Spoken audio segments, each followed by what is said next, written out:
टीका कर माथे चंदन आइल बाटे रक्षा बंधन लेके हम आरती के थाल भैया के बैठाई हम आरती दिखाई हम थाली में रखाई बोले डाल।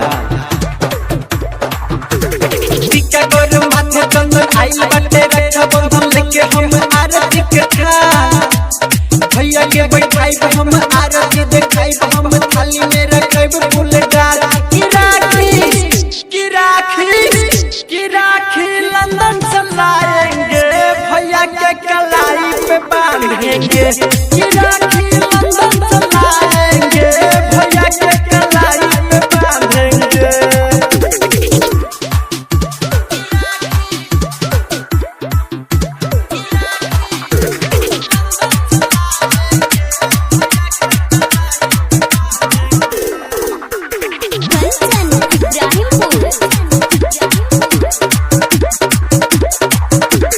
कपूर अगरबत्ती को बाहर कर दिखाएंगे रसगुल्ला से मुंह मीठा कराएंगे।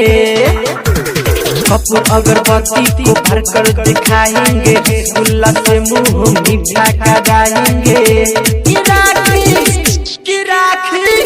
की राखी लंदन से लाएंगे भैया के कलाई पे बांधेंगे। की राखी लंदन से लाएंगे भैया के कलाई पे बांधेंगे। Presented by Vandana music Kanchan Ibrahimpur. Ashiq Akash भैया राखी बंधवाएंगे राइटर सनी सरगम से गिफ्ट को मंगाएंगे। आशिक आकाश भैया राखी बंधवाएंगे राइटर सनी सरगम से गिफ्ट को मंगाएंगे। की राखी लंदन से लाएंगे भैया के कलाई पे बांधेंगे। की राखी लंदन से लाएंगे भैया के कलाई पे बांधेंगे।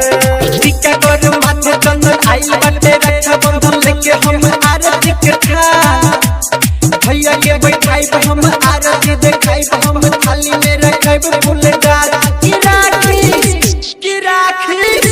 की राखी लंदन से लाएंगे भैया के कलाई पे बांधेंगे।